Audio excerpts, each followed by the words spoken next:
The stunning end of one political career is set to supercharge another. U.S. Senator Bob Menendez of New Jersey has been found guilty by a federal jury. A political icon in the Senate for 3 decades, but tonight he faces decades behind bars. Days after U.S. Senator Bob Menendez resigned in disgrace. Hear from the two men vying for that seat in the Senate. I love bringing people together to get things done, and we need that spirit in Washington. The time is right for a new generation of leadership to step up for New Jersey and for the country. A Democratic congressman who dealt a major blow to his party's political machine. I want to try to do my best to restore that sense of trust, restore integrity in our politics. And a Republican developer making his first run for office after decades on the outside looking in. New Jerseyans of all affiliations are anxious for business people and outsiders to go to Washington to bring people together to get things done. Whoever wins will become the first U.S. Senator from South Jersey to be elected since the 1940s. Will Democrats hold this seat in the closely divided Senate? Trying to push for stability at a time when people have so much anxiety. Or can Republicans win their first Senate election in more than 50 years? We all have to make our choice as citizens. It's not an option to stay home and not vote. From PIX11, your local election headquarters. This is New Voice for New Jersey. Race for U.S. Senate. Good evening, everybody, and welcome to this PIX11 News political special, New Voice for New Jersey, Race for U.S. Senate. I'm Dan Manarino. And tonight you will hear directly from Andy Kim and Curtis Bashaw, the two candidates vying for a full term in the Senate, following the stunning conviction and resignation of Bob Menendez, the senator who voters elected 3 times, resigned his seat on August 20th after he was convicted on 16 criminal counts. Those include bribery, conspiracy, fraud, making false statements, for example, for trading his power for bribes that were allegedly linked to several New Jersey businessmen with ties to the Egyptian government. Now, the conviction came after agents found gold bars, envelopes of cash, and more on Menendez's property. So that brings us to where we are now. Governor Phil Murphy has appointed his former chief of staff, George Helmley, to hold the seat temporarily until the people of New Jersey vote in November. And that is what brings us to this very night. We want you to meet the two men who won their party's primary elections earlier this year. In his battle to become the Democratic nominee, Congressman Andy Kim used a lawsuit to successfully defeat a controversial ballot design that was unique to the Garden State. It gave local party bosses unrestrained influence over elections, which in turn gave party-backed candidates an advantage in the primaries. Kim's legal victory came after a bruising primary challenge from New Jersey's First Lady, Tammy Murphy, that threatened to split the party until she dropped out of the race. On the other side of the aisle, Republican candidate Curtis Bashaw faced his own upward battle, a real estate developer who has never run for office before. Bashaw did what many in the GOP could not. He defeated an opponent who had the backing of former President Donald Trump. And Curtis Bashaw is where we begin tonight. Bashaw grew up in Camden County and spent summers working in hotels at the Jersey Shore. He got his first job as a bellhop, at the age of 15. He earned an MBA from the University of Pennsylvania's Wharton School of Business and then went on to found the Cape Resorts Hotel Company. But forget about a hotel. We want, here at PIX11 News, thought no place more Jersey than a diner. So I sat down with Bashaw at the Tropicana Diner in Elizabeth. All right, and Curtis, thank you for doing this. Appreciate you joining our forum. Let me begin, first of all, we're at a diner, right? So what's your go-to diner order? Oh, gosh, I like the full Monty breakfast, pancakes, eggs, sausage. Okay, there you go. And, I want to talk about the idea of a diner because it is so fundamental to a family. But it's gotten so expensive to even take your family. Some of the items on this very menu have just skyrocketed up, right? So it's out of reach for some families to even just go simply have a breakfast. So how do you plan, if you were to win this race, battle inflation and bring immediate relief to so many families? Well, I'll tell you, you can't spend your way to prosperity, and we've been proving that. And inflation is killing New Jersey families. Things are unaffordable, energy, food, housing. It's a big issue in our state. And I think the reason I got in this race is because I think we need more business people and outsiders in Washington. We can't just keep spending and expect to grow. I think we need to unshackle small business. We need to have fiscal discipline and not overspend, and that will help us grow back to prosperity. So if you're at the diner, right, and the bill comes, what are you tipping? And should those tips be taxed? Well, I think you should always tip 20% or a little more. Of course, I'm in the business. I have a ton of tipped employees. I think that giving tax relief to people in the middle class is super important, and this would be one form of tax relief that would be helpful. So you believe it? You believe that the tips should be taxed? I think that tips are taxed, and it's been talked about to stop taxing them, and I think that cutting taxes is a good thing for middle class. You know, the former president came out recently, we're talking about food overall, saying that he does not support protections against price gouging within supermarkets, right, which is another big issue, saying it would make the economy worse. So do you believe, when you look at some of the prices that are in grocery stores, that some of them are price gouging? And if you were a member of the Senate, would you address it? I think that grocery stores have a margin of like 1 or 2%. We have a tenant in Cape May in one of our properties that's a grocer. We know how tight their margins are. I don't think most businesses are gouging. I think people are trying to survive a difficult economy and an inflationary cycle. Businesses have to pay more for the food that they buy. And so I think we need to stop over-regulation, and we need to make sure we're not overspending, deficit spending, and get back the fiscal discipline to get inflation under control. So you don't see firsthand, or you don't believe that there is price gouging going on? I don't believe that there's price gouging generally. Okay.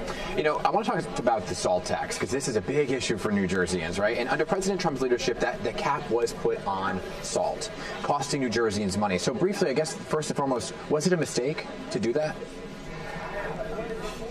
The SALT tax deduction was removed during the last tax relief bill, and I think we need it back for New Jersey. We're 49th in what we get back from the federal government. We are overtaxed, high-tax state, and I think that relief is needed for New Jersey. Was it a mistake to do it in the first place? I think people would say so at this point, because it's really hurt the states that are contributing a ton of money to the federal government. Even with bipartisan support, getting it across the finish line, that has been proven difficult, right, to get it across the finish line. So if you were to win the Senate seat, why should a New Jerseyan believe that Curtis Bashaw is going to be the one to get it across the finish line? Well, I'm somebody that's worked across the aisle my whole life. Getting deals done, you have to get different constituents to the same place at the same time.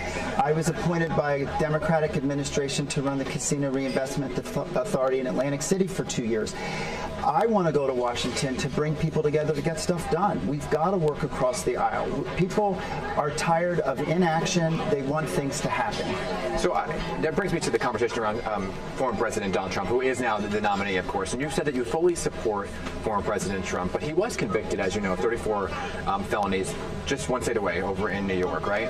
So what do you say to an independent voter who may be looking at that and saying, well, I'm not sure if I want to vote for him because of the felony convictions? Do you still throw your full support behind him with that? And what do you say to the independent voter? Look, every election is a choice. We all have to make choice. We can't abdicate our job to vote. I'm voting for Donald Trump because I think his policies are the best thing for our country at this point in time. And every voter is going to have to make that decision for themselves. You know, do you believe that the former president supports LGBTQ rights, right? And if you do, why? When so many others feel that he wants to roll back rights, especially rights that you currently enjoy. I'm far less worried about my rights being taken away by Donald Trump or the Republicans than I am about our businesses being crushed by the Democrats, to be honest.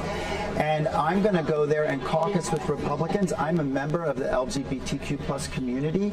I'm a strong advocate for freedom. I don't want the government telling me what to do in my home. That's why I'm pro-choice. I don't think we should be telling women what to do.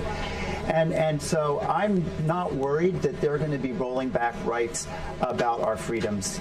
You did say in our Day in the Life piece to our reporter Jennifer Lewis Hall that you don't agree with the former president on everything. I think you actually were talking to a senior audience at the time, right, who were questioning you on that. So, but you didn't get specific. What are two things that maybe you disagree with Donald Trump on? Well, SALT, we already talked about one. Yeah. I just don't think that, I think that's a policy we need to have that relief back for our state.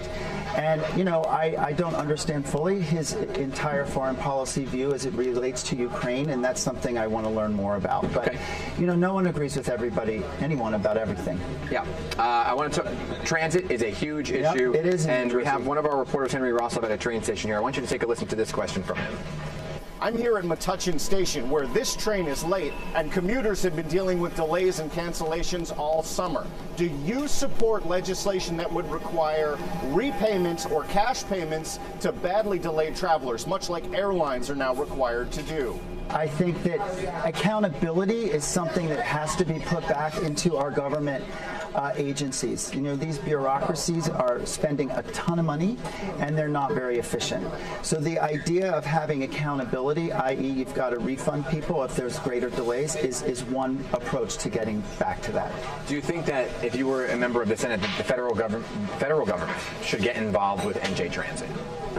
Look, we're sharing tracks with Amtrak. The federal government is integrated through Amtrak into our whole Northeast Corridor and New Jersey transit system. So there's a lot to unpack there to make sure that there's not cross-finger pointing back and forth at each other. And what we need to do is get results for New Jersey commuters. So how do you do that? How do you get the result? You go to D.C. and you start to unpack this stuff. You find out what's going on with transportation, with Amtrak. You try to have more accountability within the state. I believe we need to get more Republicans elected in New Jersey to help unpack New Jersey transit and get stuff done. And on that issue of the refund, right? Much like an airline, I love it. You like the idea? Yeah, it's a great idea. It's an accountability thing. Mm-hmm. If I treat our guests badly, we give them a refund at our hotels. Reproductive rights is a huge issue. You say you're pro-choice, right? And that Democrats want to make abortion rights the #1 issue. And you say you won't let it be the #1 issue. But if you talk to some, they do believe that it is fundamentally a #1 issue for them on the ballot. So describe what pro-choice means for you. I don't think the government should be telling a woman what to do with her reproductive choices. I think that's for her to decide with her conscience and her loved ones or the people that she confides in. So two sides of the question to break it down. So first, if Democrats were to win and move to, say, codify Roe v. Wade again, how would you vote on it? If there's bipartisan legislation, you would look at it and try to understand if it's reasonable in its scope, and in which case... I'm Roe v. Wade. If they wanted to codify Roe v. Wade, you're saying if there's bipartisan support, you would go with it? I think that it's reasonable for us to have a conversation about making sure that people's rights are protected. On the flip side, if the Republicans have control and they want to discuss, say, national limits or bans, how do you vote? I would not vote for an abortion ban. Do you support any restrictions overall? Because there's been a lot of talk of maybe not doing a full-out ban, but taking a look at some restrictions. I think reasonable restrictions in a bipartisan way is something that's worth considering. I think it's settled law in New Jersey. It's an issue that's been resolved in our state, and I do think a lot of states, 9 states have this on the ballot this year. Yeah. And, you know, a lot of the votes have gone the way to protect abortion rights. This abortion pill, commonly known as mifepristone, has grown in popularity, right? When you look at that, and there's been a discussion of whether that should be included in bans, do you support a ban or are you against it when it comes to the pill? I think that that's a decision between a person and their doctor, and that's a freedom that should be protected. So if it came to a vote and it was ban or no ban, you are no ban. A no ban. And do you believe that pill, mifepristone, should actually have FDA approval? Because that's another conversation altogether. I'm not familiar with that issue. What I do know is we just need to make sure that we're not taking away people's rights. Understood.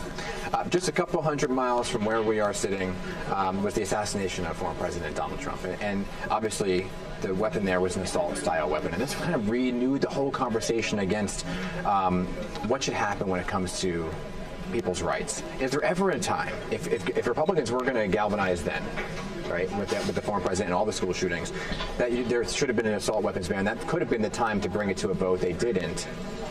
Do you think that there should be one?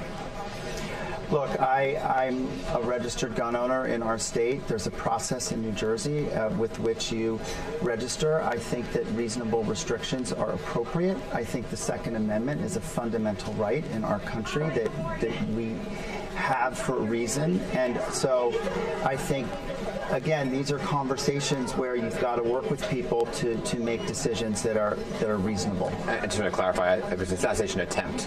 Yes. And if you were not for an all-out assault weapons ban, are you in favor of, I guess, tighter regulations overall, say universal background checks or some of those loopholes that are at gun shows?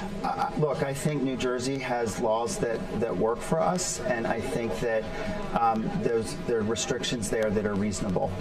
What you did say was the number one issue. I think when I spoke to you last time on PIX11 Politics, you said the number one issue was securing the border and the migrant crisis that we are currently dealing with. It's a rather broad term when you say secure the border. So what does that look like specifically for you if you are a senator? Well, I think we need to decouple border security from immigration policy. We muddle it up and we argue. Decouple it. A country is entitled to a border. That's what it needs to have by definition. There's ports of entry. They should be lockable. What I saw at the border 2 months ago was an unfinished section of the wall where 62 people walked into our country between 12:30 and 3 in the morning. From China, from Syria, from Ecuador, from Venezuela. That's unreasonable. I lock my house at night. I don't leave my back door open. You can't have an immigration policy if there's some giant back entrance where everyone cuts the line. People just want a level playing field and fairness. So to me, securing the border is job one. Two, we need to roll up our sleeves and argue and discuss and decide immigration. Okay, so let's separate the two for a second, right? And just talk about what you just said, which is securing the border. What does that look like? Are you talking about maybe an all-out closure of the border to get a handle on who's here? But what does it look like?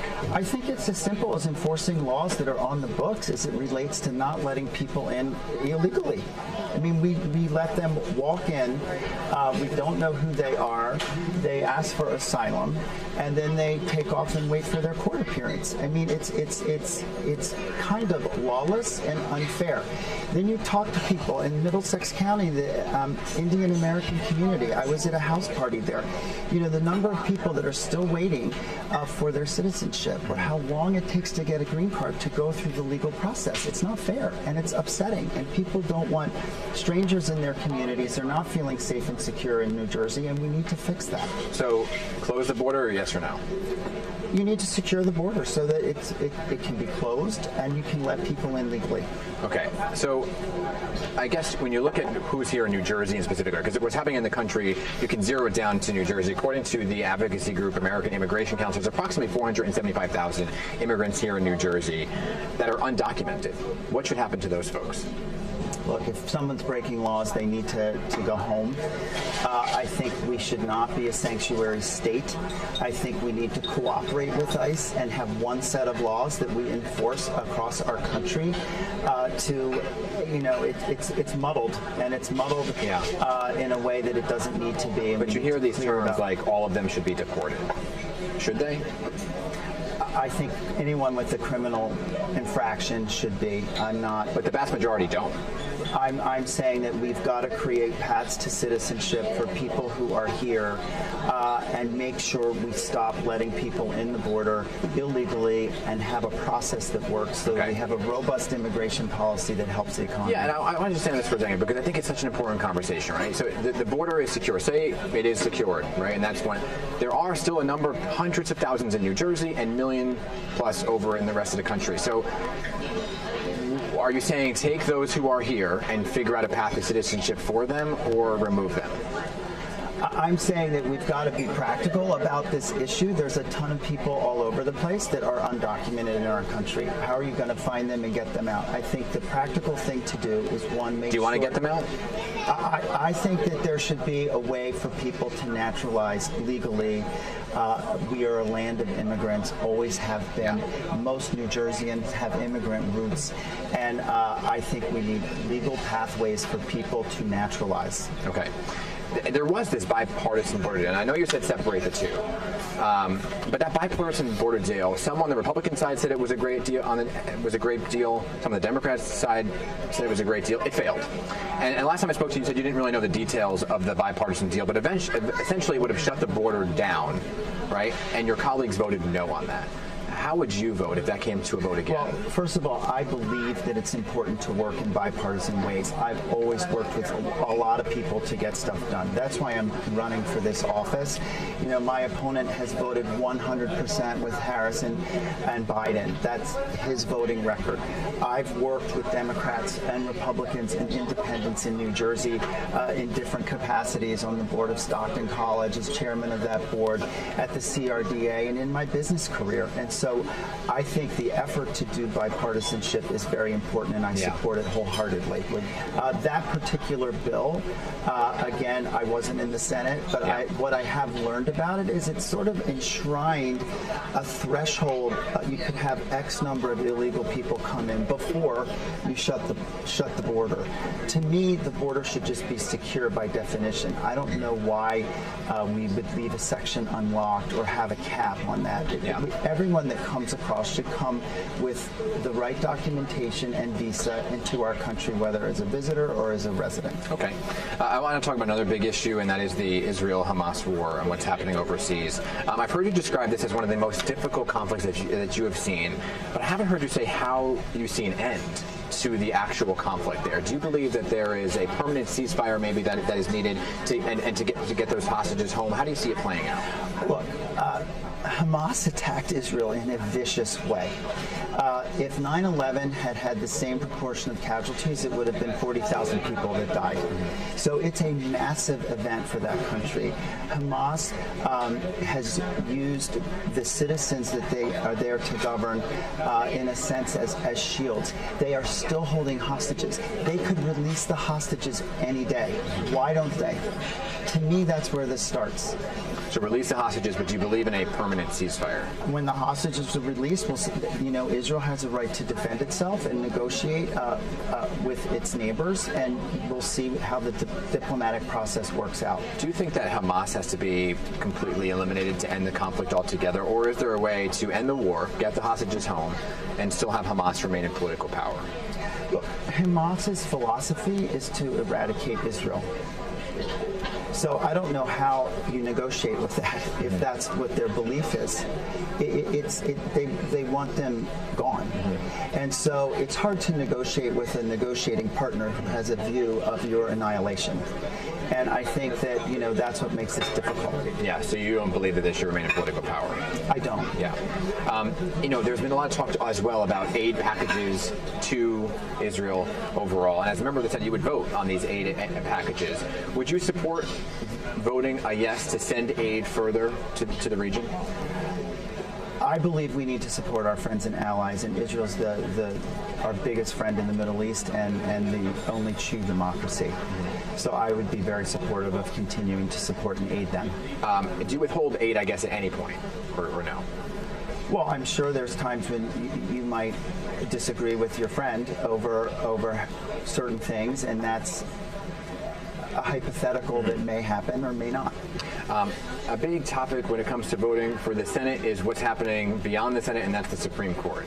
So I want to focus on that for a second. There's been a lot of talk about whether or not Supreme Court nominees and justices should have their terms limited overall or continue to be these lifetime appointments. Where do you stand? Do you think that there should be term limits on a Supreme Court justice?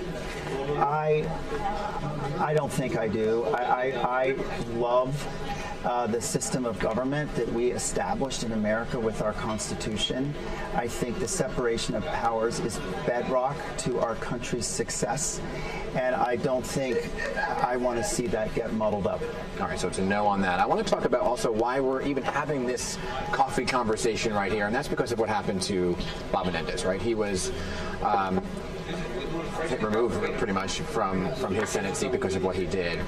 And he was a Latino on that seat. And a lot of Latinos in the community feel that he was a representative for them. So how would you, if you were to win, carry on the tradition of representing a Latino community when they often feel they're overlooked? We are reaching out to so many communities. We're going to be in those communities meeting with people. We've talked with people, the Hispanic Chamber of Commerce. We're very anxious to engage with that group. It's one reason we were disappointed that we didn't have the debate accepted by our opponent on Telemundo and Univision. We think it's very important and they need to be represented. And for you personally, when you look at the state of New Jersey, a Republican hasn't held this seat in decades. 52 years. 52 years to be exact, right? So why do you feel that this is the moment for you that you can win back a Republican seat that hasn't been represented? People are ready for change, hungry for change. They're tired of the acrimony in our politics. They want outsiders, business people to go to Washington to get stuff done for them. They're tired of the D.C. insiders, the career politicians, those that become self-dealing. And so there are winds of change in the state. Our recent poll showed us very close to Andy Kim. We are heartened by that this early, this late at Labor Day. We feel like we're well positioned to give this race a win for the Republicans. Do you feel that party politics has become too divisive and that there may be some who say, well, okay, I don't want to support Donald Trump, so I'm not sure how to vote the rest of the ticket down? You know, I'm running my race for all New Jerseyans. I'm running for the Senate against Andy Kim. It's about the two of us. And I think that people are disturbed about the acrimony in our politics. They're tired of name calling. They want policy conversations. They want to get stuff done. But we're seeing name calling at the top of the ticket. I understand that. It's not my style. Yeah. You know, I want to get stuff done. And so I think that, you know, we all can't abandon our responsibility of citizens to vote. We all have to make a choice. There's no perfect candidate. I'm not a perfect candidate. Everyone has to make a decision. I believe that what we're running for, we can't have another $1.7 trillion and think that we're going to get to prosperity in our country. I love New Jersey's flag. The motto on that flag is 3 words: liberty and prosperity.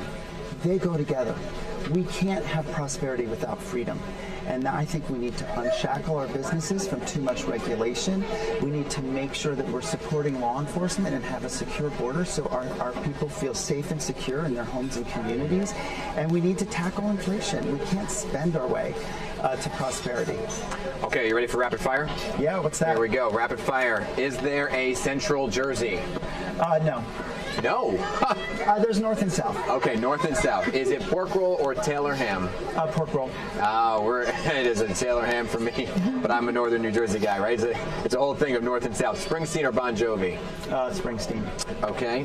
Do you have a favorite boardwalk food?